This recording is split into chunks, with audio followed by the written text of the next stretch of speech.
Square Enix's Crystal Dynamics' Marvel's Avengers has sort of wriggled its way into gaming history as the peak of a very specific problem.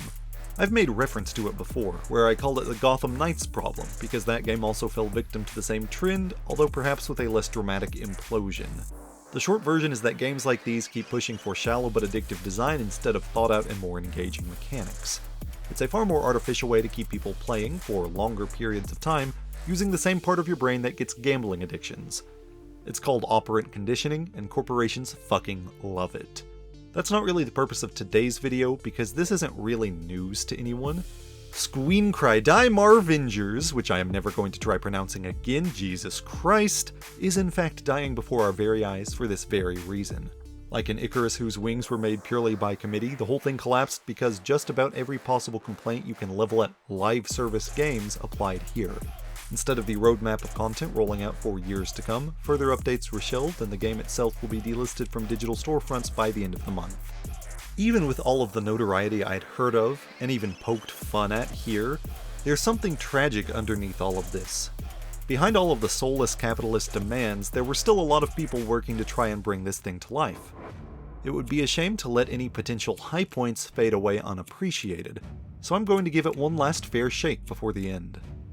I mean, technically it will still be playable, just not digitally purchasable, so it's really more just the end in that, YouTube would probably smoosh down this video in the algorithms if I wait any longer. Also, the PlayStation 5 version was only $6. If it had been a whole $7.50, I'd have just let their efforts wallow in obscurity, apparently. With the stars all aligned, let's see what it's like as a new Avengers player in the game's final days. Just quickly, before we go through the experience as I, well, experienced it, there are the notorious live service details that undid the game, and as it currently exists, some of those did get tweaked when Crystal Dynamics realized their creation was getting old yellered. Most of the cosmetic costumes were fully unlocked for everyone, so you don't have to grind out extra to buy them in the game's store. Leveling up appears to have been sped up, and the 15 trillion resource types for gear crafting and upgrades were simplified down.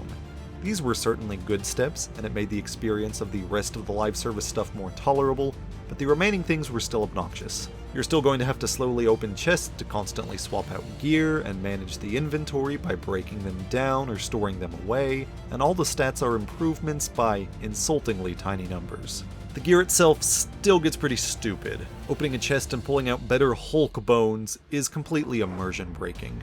You're also getting bombarded by daily challenges given by different groups to try and keep you playing like it's a second job. It is still all of the things I loathe about modern AAA games, and I really hope the failure of this game and so many others finally kill off this corporate bullshit mindset. Anyway, let's jump back to my very first moments with Marvel's Avengers. I booted up the game to see the substantial final roster, certainly nothing to scoff at. Now, looking at this menu screen, if you don't know, as I didn't know, what is the obvious option a new player would gravitate towards? I know you're being meta about it because I have altered your expectations, but stop that. I was not being meta when I started because I didn't know there would be a wrong option in the main menu. What would be intuitive for a new player with no save file would be for the Play Now option to drop you straight into the main story campaign, right off the bat. None of these sounded right to a player who knew next to nothing. Turns out it was Reassembled I was supposed to go to, even though that 100% sounds like a follow-up campaign. That makes it sound like Assembled should be the main story, and Reassembled was an add-on. To make matters worse, when I clicked on Play Now, it dropped me into a cutscene fucking spoiling the major beats of the entire game, plus the add-on campaigns. At first, I thought it was just doing some sort of action reel, showing snippets to get the player excited for what is yet to come. Yes, even though that would be a weird thing for a game to do, I am willing to concede that I might perhaps be dumb. When it started dropping spoilers in there, I realized I had fucked up. Dear game developers, stop making your menus so fucking obtuse. So I'm just standing there in the helicarrier as Iron Man, and Nick Fury's prattling on about threats that I didn't know would be in the game, and like the timeline or something was still in danger, and the goddamn add-on characters are just like, "Here, here." This is where the game kept tossing me all of the update text, discussing all of the changes they had made to make the game less bullshit. One was specifically like, "We took out all of these superfluous currencies to simplify things, but we may add those back in later," which was kind of funny on multiple levels, but like, in the cosmic sense. It was all too much for me after what I just experienced, and I had to back out of there. Take 2, back on the menu screen, I went into the correct option. Thankfully, things were labeled well enough for me to navigate, but it kept prioritizing the final campaign whatevers as the first choice, as though Marvel's Avengers couldn't believe I had the audacity to start at the beginning. Bane Shakes Charlie is an audacious bitch though, so I did start at the beginning. The campaign starts with this child, Kamala Khan, and her dad flying to a big Avengers event because she won a fanfiction writing contest. I'm not going to be one of those internet D-bags who just pisses all over fanfiction. It serves several purposes for the fans that enjoy it. A lot of young or inexperienced writers get their first writing experience with fanfiction. It's a way to further engage with the characters or the plots someone enjoys if, for example, they've already gone through all of the original works. And of course, you can make any characters you desire make sweet, passionate love. I highlight all of this because I don't think the setup or the premise is the problem. These are fictional characters, so a writer could use this as an opportunity to explore audience expectations, or coyly foreshadow themes, or honestly, any degree of metafiction. Fictional characters writing an even deeper level of fiction? Anyone with something to say could have fun with that, even just in passing details. However, not only do they not do that, her story was just some generic fanfic about the Avengers fighting sewer lizards. But this setup feels like several negative cliches people associate with weak fanfiction. Kamala arrives and Thor is impressed, and she tells off some gatekeeping bullies, and Captain America is so impressed, and he also read her fanfiction and he loved it. Too many online chucklefucks misuse the term Mary Sue anytime a woman does anything in a story, but we are bordering Mary Sue territory here, though I wouldn't say she ever quite crosses the line. Even that aside, the whole prologue just felt off for me. Sure, I was probably in a mediocre headspace after the first impression the game had slapped me with, but I feel like it was more than that, and I've managed to distill that into what I think the cause was. Lots of games like this celebrate the characters they're adapting. Insomniac's Spider-Man is particularly good at this, with little details to establish a history for its world even though we didn't get to see those adventures directly. Avengers doesn't feel celebratory so much as it feels like a circle jerk. They want you to bask in the glory of the Avengers through this big, fake corporate event. We've never seen this version of the team do shit, and they want us to get excited by fake merchandise and old costumes on display. Real-world corporate events feel artificial AF, and they want us to get excited for a fake one. They want you to feel Kamala's hype as she squeezes at everything without justifying that hype. Side note, she'll be doing a lot of squeeing in this game. She's such a badass. Captain America and the Avengers? Clash of the Superheroes? Whoa. Hulk smash! I can't believe I just met the God of Thunder. Mind blown. I am Iron Man. So cool. That was Captain America. And Black Widow. I'm dying. I know I shouldn't be freaking out right now, but I'm freaking out. Tony Stark's guitar! Didn't think it could actually be a real thing an Avenger did, you know? I mean, not that I'm a real Avenger or anything. The underlying meta-narrative is, you should be excited for the Avengers because brand recognition is sufficient.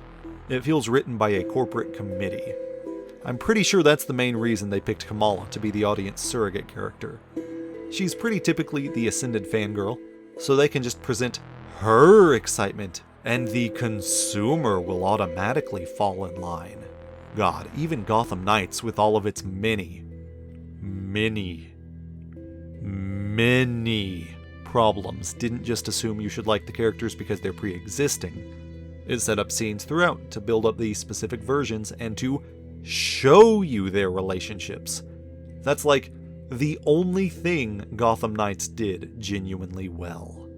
Fucking hell, this video is supposed to be positive, and I can't even get past the opening scene without whining. I'm sorry, I will keep trying. Villains do some villain shit on the Golden Gate Bridge next door, so it jumps into a tutorial between all of the main heroes to give brief tastes of their gameplay. Melee combat fortunately felt punchy and fun, at least in a primal break things sense. So while I have played smarter combat systems, even just within superhero games, my initial takeaway on that was at least optimistic. Taskmaster felt somewhat underwhelming, but it was still better than his waste of a portrayal in the movies, so we'll count it as a win. There's two real points to the intro. First, the Avengers have some sort of mystical mumbo-jumbo MacGuffin fuel substance that starts empowering people following the catastrophe, and these people are referred to as the Inhumans. For a while, Marvel Corporate was trying to push for the Inhumans to replace the X-Men in the public eye because of rights bullshit, and this was technically towards the very end of all of that, if not just a little bit after. But they completely avoided the fucking awful monarchists who live on the moon, who normally get obnoxious really fast within the Inhuman stuff, so it didn't bother me here. Second, Captain America totally dies for real, you guys. We are then slapped with a jarring transition to semi-animated art to explain the next 5 years, and it is so distracting. Like, at least the intro showed the budget off. It was shiny and pretty, which it damn well better be considering the 100 gigabytes this goddamn game takes up on my PS5. So switching to this reeked of massive misallocation of budget.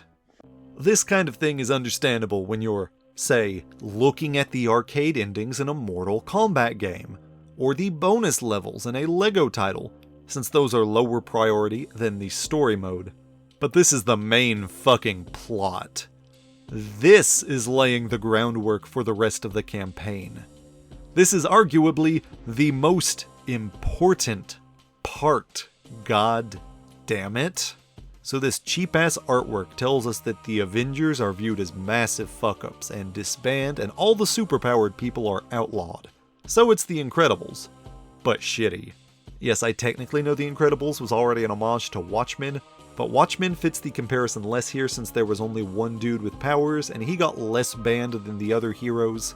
Also, we already know what Watchmen but shitty looks like, because it was 90s comics. 5 years later, Kamala is one of these superpowered Inhumans, and she's like the only person still rooting for the heroes. So she's casually hacking into stuff to try and figure out what happened, but some sketchy scientists from the start have conveniently just taken over, totalitarian style, with their company AIM and a bunch of robots.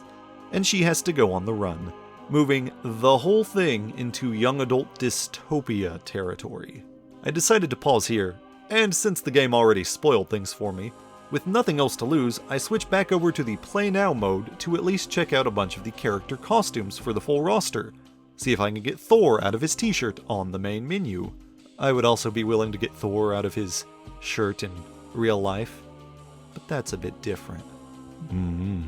You're so rugged, Thor. I did end up picking out this dope neon wireframe look on Iron Man, because I prefer superhero costumes with no subtlety, but I hovered around on the helicarrier for the longest time trying to figure out how to switch characters or do literally anything else, before it eventually dawned on me that the game literally had everything else still locked off because I wasn't far enough into the campaign. They let me access this game mode to spoil the plot, and then literally allowed me to do nothing else. All they had to do was lock this option on the menu screen until later, and this could have all been avoided. They picked the worst possible design choice at every turn. Back in the campaign, Kamala goes to find the last resistance whatever out in Utah. She knows of a secret location because she already knows of the secret location from during the time skip. Fuck you. As she's literally out here destroying our national parks, I realize this game has learned all of the wrong lessons from Uncharted 2. Like, while platforms are collapsing under Nathan Drake and friends, they chat and banter, sure. But there, it never overstayed its welcome, at least for me. Your mileage may vary. It's absolutely overdone here. She is constantly chatting to herself, and they overdo it. Don't get mad, Abu. I'm just stretching my arms. How could pushing a red button possibly go wrong? My parents would freak if they saw me out here. I mean, I'm freaking out. Push buttons, move platforms. Right. Bam! I could get used to this. Oh, dang it! Oh, did you... Yes, she does keep squeeing every time she sees anything Avengers, which is bad, because she goes inside a helicarrier, possibly the most Avengers thing you can find, and the only way Marvel Media seems to know how to group people together these days. Holy crap! The command deck! Hulk angrily tries to smash her until they fight some bad guys together, so then they're cool. Bruce immediately tries to not help, but she instantly convinces him otherwise, and they go on a road trip. Bruce Banner is voiced by Troy Baker in a depression beard, so now it's being a little bit The Last of Us as well. Why not? Assuming control of Hulk, I put him in the most gaudy outfit available, and I start smashing assholes. This is the first time the combat started to lose its sheen for me. I was constantly auto-upgrading the gear to whatever was best as I got it, and I could not be at any higher level at this point, since the game had no other content I could fully access until after this mission. Hulk's powers are being immortal and breaking everything, so when I started dying in normal combat, and normal, squishy humans took multiple hits to take down, it was immersion breaking to say the least. There's a boss fight against Abomination, but the game didn't have enough finesse to provide a better strategy at this early level, and I had to resort to playing it safe with ranged attacks. You know how famously cautious Hulk is, staying out of the fray as much as he can manage. Somewhere in here, I also put Kamala into a galaxy-colored version of her main costume because it reminded me of my favorite shirt, but in gameplay, something just wasn't quite doing it for me, and I don't really know what. Unfortunately, half her options are basic recolors of just a few outfits, and half of those outfits are boring civilian gear either way. Technically, Hulk's were also mostly recolors, but why would I get mad at Thomas Kincaid paintings when I already own the Mona Lisa? The point is, I quickly put her in something far more garish and called it a success. Next they find Tony, who immediately tries not to help, but Kamala instantly convinces him otherwise. Yes, the exact same story beat they did with Bruce. And so we get a few Iron Man-centric missions. This livened up the combat again because you can upgrade him with rockets, and you can just hover back and spam rockets at people with pretty solid success. I am a man of simple tastes. They also discover an actual resistance group led by Hank Pym, except the bad guy's plot contrivanced him so he can't be Ant-Man. This is the first of two things right here that I suspect were seeds for abandoned future content. One, I'd wager they nerfed him so they could introduce Scott Lang as their playable Ant-Man later. And two, he has this run-down, reprogrammed aimbot as one of his merchants and a bunch of janitors in the base, and I really feel like they were going to have him become Ultron in a later expansion. Now, I only played the story campaign and not the additional campaigns for this video, so if either of those points came to any degree of fruition later on, I'm either an idiot for intentionally avoiding doing any research, or a genius for predicting it. I will let you decide in the comments down below. Anyway, Kamala gets impatient that 20 people in the desert aren't immediately freeing all of the thousands of imprisoned Inhumans right away, so she goes to the big Inhuman prison to do it herself and passes out before she even makes it past the main gate. Whoopsie. Black Widow has to break her undercover status as an AIM agent to save her, and I assure you, there were very good plot reasons for her to strip down to swimwear for this mission. If you are wondering, yes, I did neglect to mention that I finally unlocked the full suite of options in Play Now earlier and set everyone to stupid costumes just to see if anyone showed up wearing them in the plot. I was not disappointed. Black Widow fights the evil mad scientist Monica in a robot suit and captures her, but during her interrogation, the bad guys pop out and attack the helicarrier to get her right back. You know, the literal exact same thing that happened in the first Avengers movie. And it wasn't even original there, because literally every movie was ripping off the Joker doing it in The Dark Knight back then. They almost crash into New York in the ruckus, and so Thor has to show up to help. I assure you, there were very good reasons for him to strip down to swimwear for this mission. Everyone fights, and the Avengers break right the fuck back up. But Kamala realizes Monica gave away her secret space laboratory like she's the fucking Riddler, and gives an inspirational speech that just so happens to win everyone back over to being the Avengers. So the same story beat they did with both Bruce and Tony, but large scale. And Iron Man flies up into space, where he discovers Captain America is still alive. Despite the fact that Steve has been in suspended animation for 5 years, it only takes him about 30 seconds before he's doing flips and shit through the air. The wall-running parkour can be a little bit spotty as you're getting used to it, so I witnessed Captain America die brutally in the void of space about 5 times in rapid succession before I got through the mission. Then, Cap mysteriously turned into a werewolf as soon as he landed on Earth. I was halfway tempted to also put him in his swimwear instead, but then I would just give myself away as a horny bisexual, something that thankfully nobody suspected prior. With the team back together, there were a couple of missions to grind out the necessary enemies defeated counter it included before it would let me progress, and we were ready to enter the endgame. Another design complaint. When you get to the point of no return, where a game warns you you're about to do the final mission, most fucking games are smart enough to only do that before the final mission. Not Marvel's Avengers, though.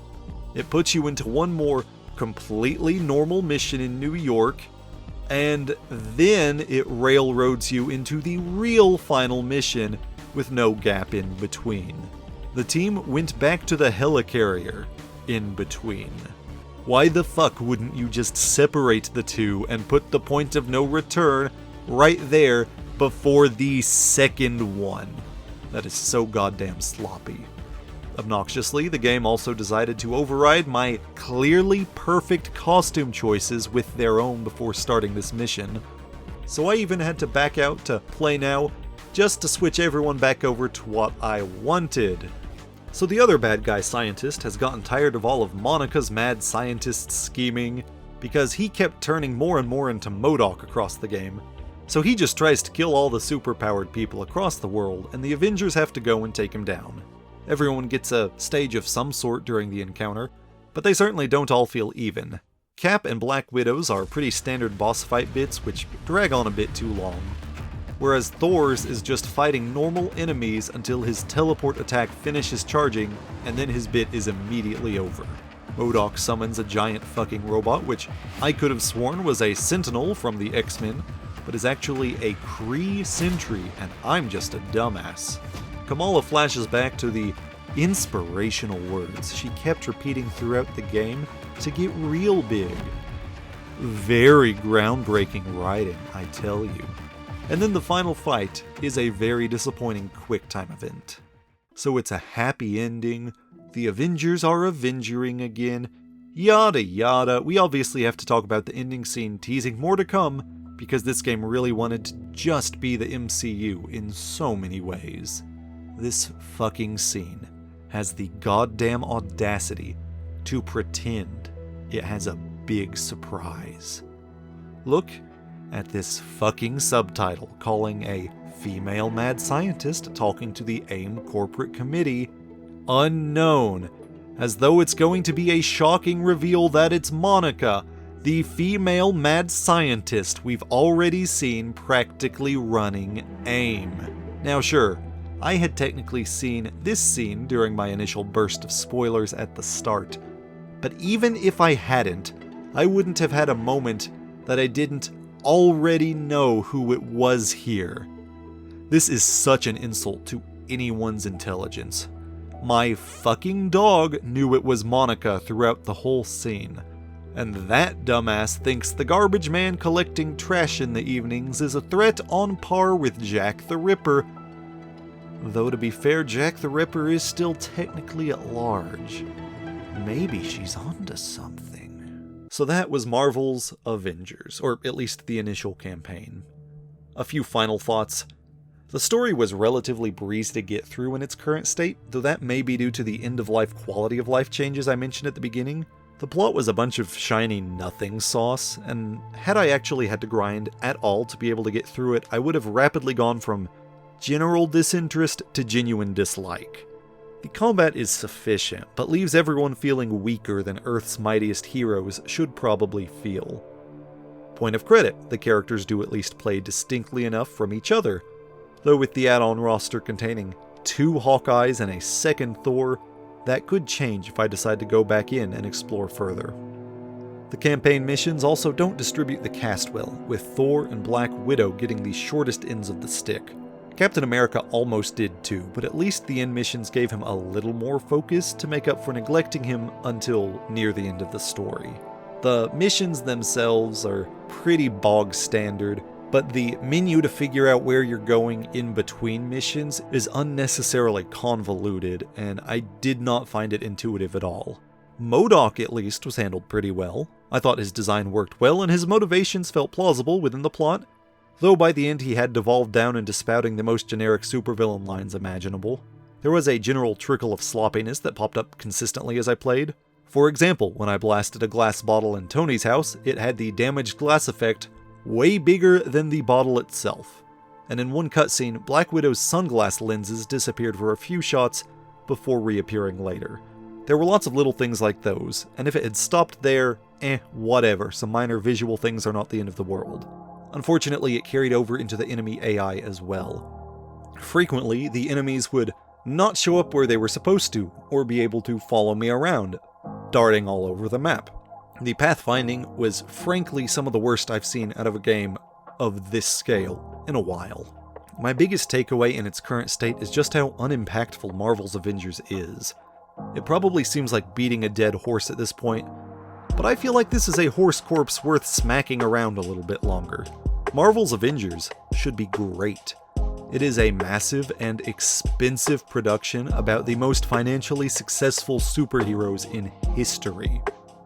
Yeah, I probably seem like a big DC guy, because I named my channel after a DC character, and far more often covered DC stuff here, and also because it's true, I am a big DC guy in the first place.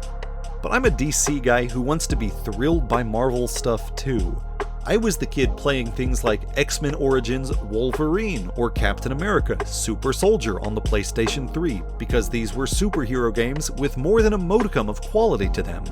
I played Daredevil on the Game Boy, because it's his literal only solo video game, and I really like the character, and I really want him to get more attention. Marvel done well is a blast, but this game is nothing.